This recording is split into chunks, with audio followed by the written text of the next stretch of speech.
Hey, what's up, you guys? This is Ninja XTX, and I'm back to share another video with you guys. This is actually lesson 49 in my Chairbound Escrima series.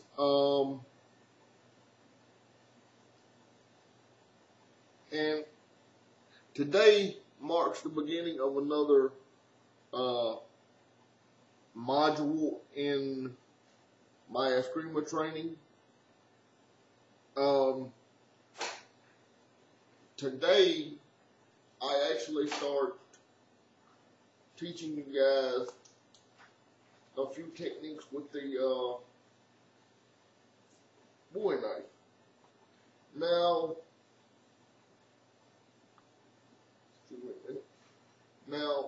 this is the Bowie knife I'm going to be teaching you guys off of. This Bowie knife is the Timber Rattler Renegade Bowie. If you guys have been watching my videos for a long time, you guys have seen this video or this knife before in previous videos. Now a quick history lesson on the Bowie knife.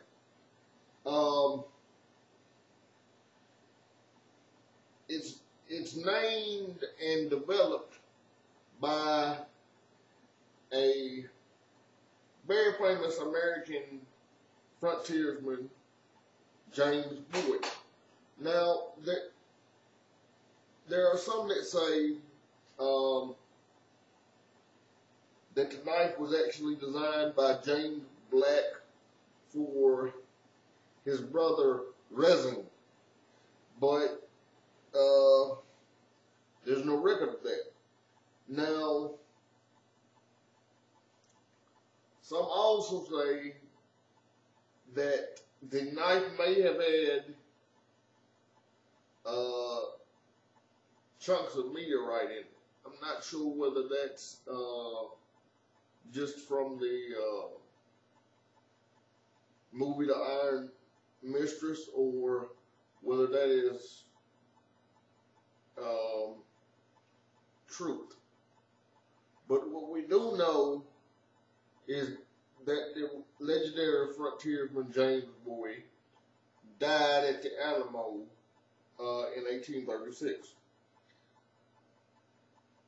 Prior to that, he fought several duels with a legendary Bowie knife like this. Some say he had a background in French saber fencing and just adapted it to work for him. Many say he had a background in bare knuckle boxing.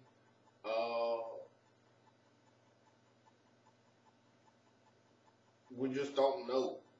But there are several people that have helped me learn the intricacies of the Bowie knife. One is Stephen Ledwith. The other one is Brian Kanata. Or Kanata, I'm not sure how you say it. They run a group called MAC, or Modern American Combative Knife Works. If you guys have been watching my videos for any length of time, you guys have seen me do videos for them before. Now that's enough of the history lesson. What I am going to be teaching is some of what they taught me, some of what I learned on my own, and some of what I've learned from books by authors like Dwight McLemore, or let me rephrase that, Colonel Dwight McLemore, as well as some of my other sources and mentors. But here we go. The first thing that I want you guys to realize when you're doing Bowie knife from a chairbound perspective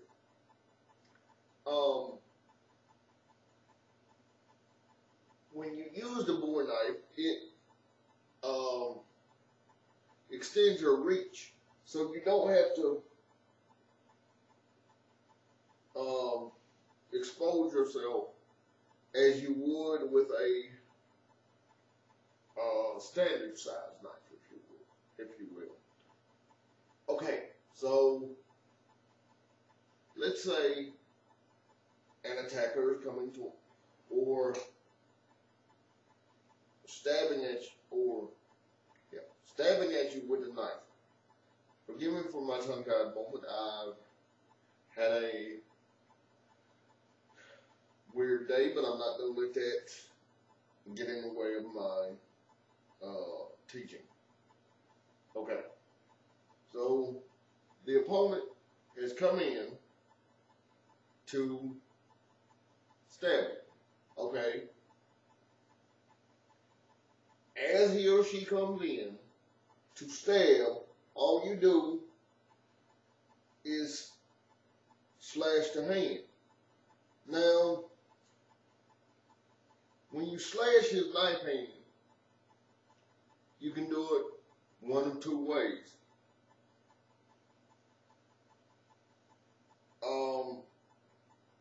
You can defang the snake, which is the Filipino way,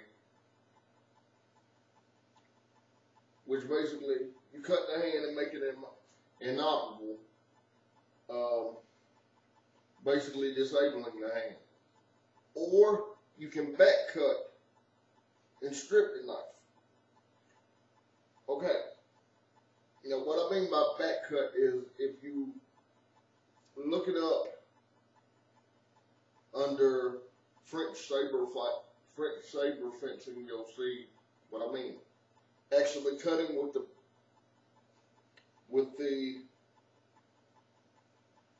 blade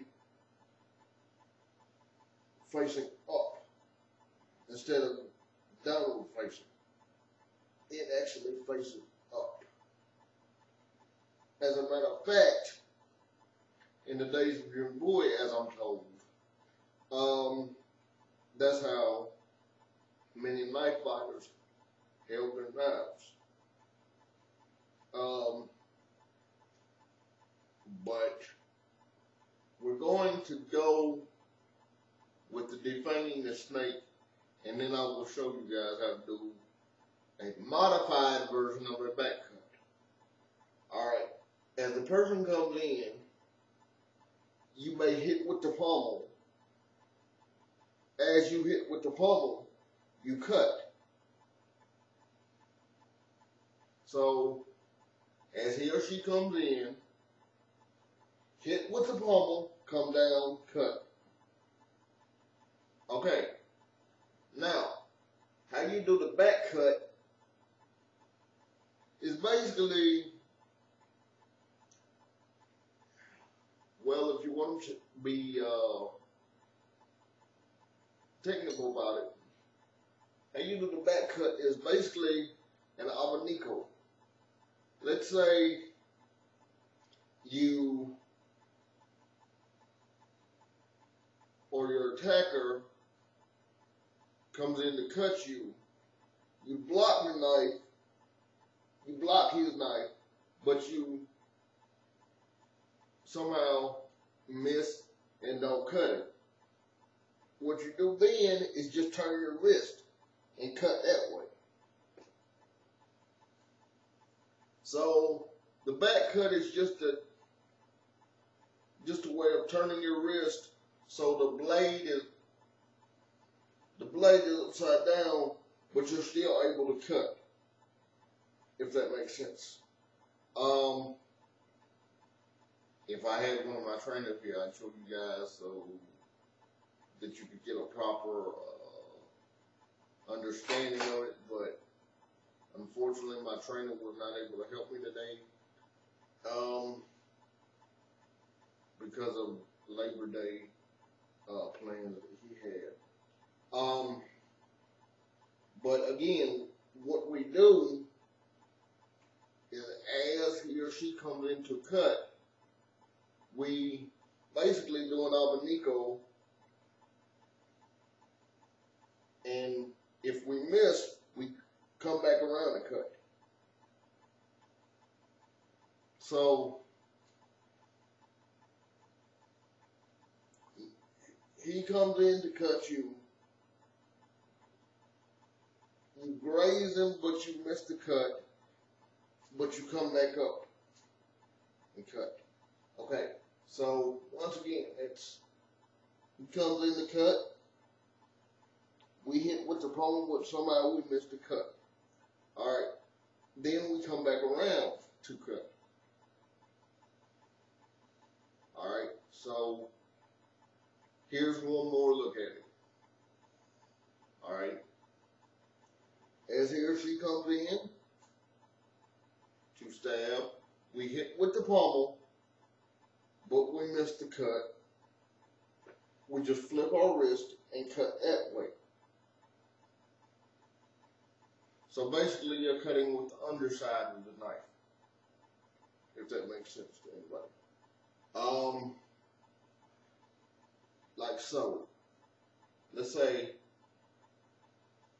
okay, we missed here, but we've come around to cut again. Again, we've missed here, but we've come around to cut. It's basically like a parry with a slash, if you would. Okay. We've come in, but we missed, but we flipped our wrist and we cut again. I hope that makes sense to everybody. If you have any questions, comments, or requests, please send them to my YouTube account, or if you know how to get in touch with me on Facebook, send them to my Facebook account. Thank y'all. Love y'all. And if you need a more clear and concise explanation of the back cut, I'll be more than happy to post another one Wednesday. I know this was kind of hard and jumbled up to understand, but I think y'all pretty much got it. Please take care of yourselves and each other. One world, one love. And like I said, if you have any questions, comments, or requests, please send them to my YouTube account. Or if you know how to get into me on Facebook, please send them to my Facebook. Thank y'all. Love y'all. Bye-bye.